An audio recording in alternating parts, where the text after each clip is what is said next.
আহমদ মুহাম্মদ, আহমদ মুহাম্মদ। আহমদ হলো আসমানের নাম, আসমানে, আর মুহাম্মদ হলো জমিনের। তো কওমেরা ডাকতো ইয়া মুহাম্মদ, নাম ধরে ডাকছে। যেই নাম ধরে ডেকেছে, অন্য নবীর কওমেরা যখন নবীর নাম ধরেছেন আল্লাহ কিছুই বলেননি, প্রতিবাদ করেননি। উম্মতে মুহাম্মাদিরা যখন নবীজির নাম ধরে ডাকা শুরু করলো, আল্লাহর তরফ থেকে ওহী নাজিল হয়ে গেল। আমার আল্লাহ পাক সহ্য করতে পারলেন না, কি বললেন? লা তাজআলু দুআ আর-রাসূলি বাইনাকুম কাদুআ বা'দিকুম বা'দা।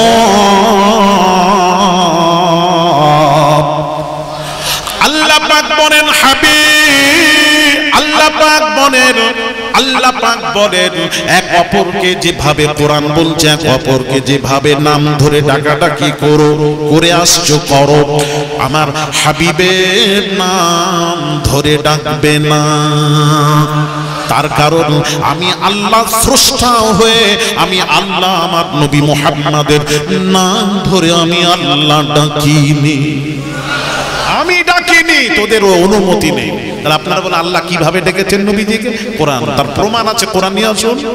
অন্য জায়গায় যাবো?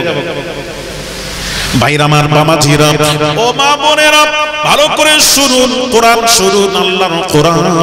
আল্লাহ নবীজিকে ডাকার হয়েছে, ডাকছেন কি? ডাকছেন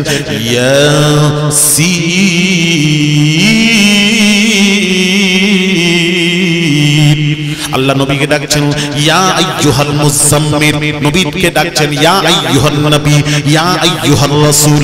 নতুন নতুন প্রিয় নামে আল্লাহ তার হাবিবকে ডেকেছেন, কিন্তু নবীজির জাতির নাম ধরে কোরআনে আল্লাহ কোথাও ডাকেননি। আমি ডাকিনি, ডাকার অনুমতি নেই। কোন নবী? আমাদের মতন, অন্য নবীদের মতন?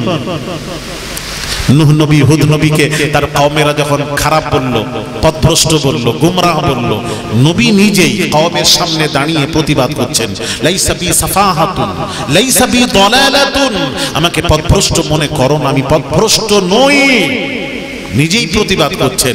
আর আমার আপনার নবী বিশ্ব নবী রাহমাতুল লিল আলামিনকে যখন পাগল পাগল বলতে লাগলো, নবীজি প্রতিবাদ করেননি, আল্লাহ করতে দেননি। আল্লাহ বলেন হাবিব আপনি খামোশ থাকুন, প্রতিবাদ আমি আল্লাহ করব, প্রতিবাদ আমি আল্লাহ করব। কোরআন আল্লাহ প্রতিবাদ করছেন, নবীকে দিয়ে করাননি। আল্লাহ বলছেন মা আনতা বিনি'মাতি রাব্বিকা বিমাজনুন।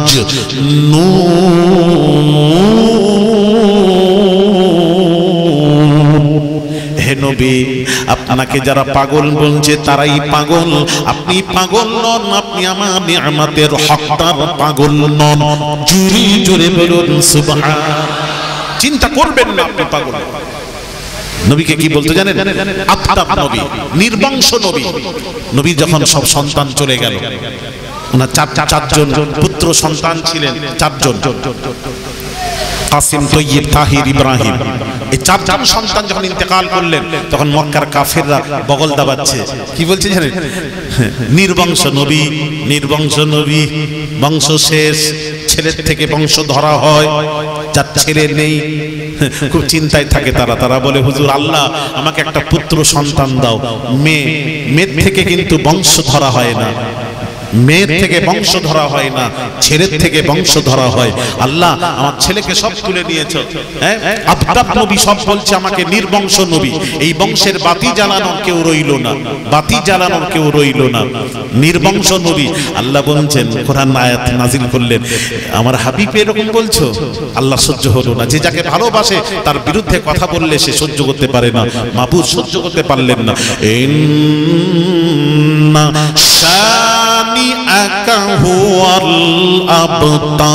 আমার আল্লাহ বলেন হাবিব আপনাকে যে আফতার বলে, নির্বংশ বলছে, তারাই লেজ কাটা নির্বংশ, আপনি নির্বংশ নয়। হাবিব পৃথিবীতে আইন হলো ছেলের থেকে বংশ ধরা হয়, পুত্র থেকে বংশ ধরা হয়, আর আপনার মেয়ে ফাতিমা থেকে আপনার বংশ পৃথিবীতে জারি থাকবে। আরো জোরে বলুন আপনার জন্য আমি আল্লাহ আইন চেঞ্জ করে দিলাম। আইন হলো পুত্র থেকে বংশ ধরা হয়, কিন্তু রাসূলুল্লাহর বংশ ফাতিমার থেকে ধরা হবে। এই জন্য ফাতিমার সন্তান হাসান হুসাইনকে রাসূল বলেছেন কলিজার টুকরা সন্তান। তাহলে নবীর বংশ আছে না মরে গেছে? কথাও বলেনি।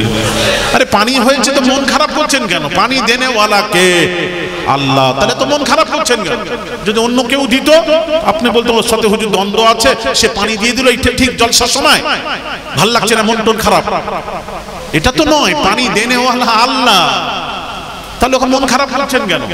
কোরআন কি বলছে জানেন না? আল্লাহ পাক বলছেন আসা আন তাকরাহু শাইআন ওয়া হুয়া খায়রুল লাকুম। আল্লাহ পাক কোরআনে বলছেন বান্দা তোরা যেটা ভালো মনে করিস ওটা ভালো নয়, তোদের জন্য ওটা ভালো নয়। বান্দা ভালো মনে করছে বৃষ্টি না হলে ভালো হতো, অনেক লোক হতো, ভালো হতো। আল্লাহ বলছেন বান্দা তোরা যেটা কোরআন আসা আন তাকরাহু শাইআন ওয়া হুয়া খায়রুল লাকুম, বান্দা যেটা ভালো মনে করে ওটা বান্দার জন্য ভালো নয়, আমি আল্লাহ বান্দার জন্য যেটা ভালো মনে করি ওটাই ভালো। আর একটু জোরে। আল্লাহ বৃষ্টি দিয়েছেন ভালোর জন্য না খারাপের জন্য? তাহলে আপনি মন খারাপ করছেন না। আল্লাহ কখনো, আল্লাহ আমাদের মঙ্গল চান, মঙ্গল কামনা করেন। আল্লাহ কখনো বান্দার খারাপই চান? একটা হাত তোলো, তোলো বাবা একটা তোলো। হ্যাঁ আল্লাহ খারাপই চাই বলছে, এটা হাত তোলে বলছে। কি বলবো কি জানি আপনাদের মাসলা আপনাদের সাথে। আল্লাহ বান্দাদের খারাপই চায়, তাহলে হাত তুললেন কেন? ভুল হয়েছে। ও আমি তুলতে বলেছি। হ্যাঁ ও আমি তুলতে। তা আল্লাহ খারাপই চান না শোনা। আল্লাহ যা করেন মঙ্গলের জন্য, আল্লাহ যা করেন বান্দার ভালোর জন্য করে, কখনো বান্দার খারাপই চান না। এটা মাথায় রাখবেন। তাহলে মন খারাপ করবেন না, খুশিতে করবেন। বৃষ্টি বন্ধ হয়ে গেছে, মন খারাপ করছেন কেন? এই তো বৃষ্টি বন্ধ হয়ে গেছে। শুনবেন তো সবাই বলেন, শুনবেন তো? কোরআন হাদিসে শুনবেন না গল্প বলবেন? গল্প জানি আমি, কিন্তু গল্প বলিনি কোথাও। কোরআন হাদিসের ওয়াজ ভালো লাগে, রাসূলকে চিনুন। ভাইরা আমার বাবাজিরা ও সোনার যুবকেরা বাবাজিরা শুনুন, আল্লাহর নবী বিশ্ব নবী রাহমাতুল লিল আলামিন কে আল্লাহ তো ভালোবাসেন, আল্লাহ তো ভালোবাসেন, কত ভালোবাসেন কি বলবো বাবাজি। সব নবী আল্লাহকে ভালোবাসেন, আল্লাহ মুস্তাফাকে ভালোবাসেন।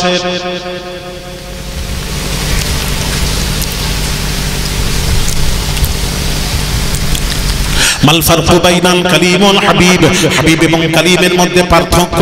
আল কালিমু ইয়ামালু বিরিজাই মাওলাহু, সমস্ত নবীরা যখন কোনো কাজ করেন সর্বপ্রথম আল্লাহকে রাজি করান।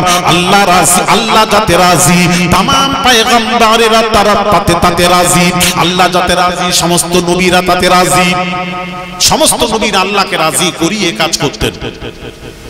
মজার কথা শুনুন, সব নবীরা আল্লাহকে রাজি করিয়ে কাজ করতেন।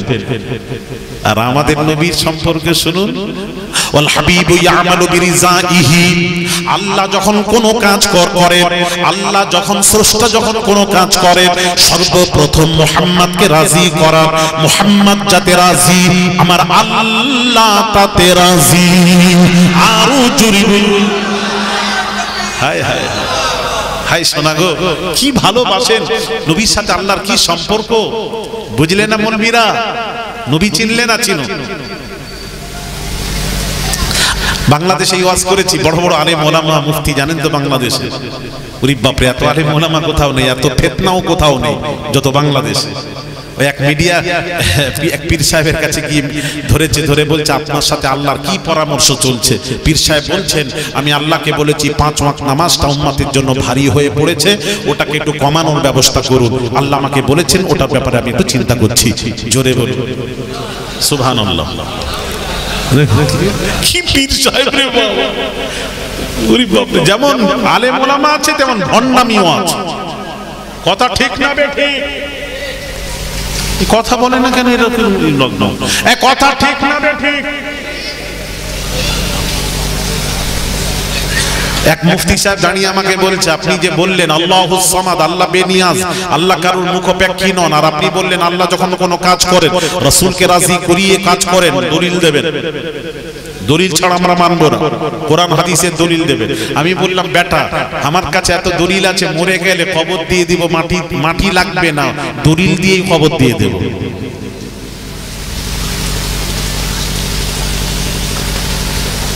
দলিল শুনুন, কোরআন থেকে শুনবেন, হাদিস থেকে শুনবেন, কোরআন হাদিসে ভুরু ভুরু দলিল। ভাইরা আমার, বাবাজিরা, মা বোনেরা শুনুন, সর্বপ্রথম কিবলা ছিল বাইতুল মাকদিস, এটাই কিবলা ছিল।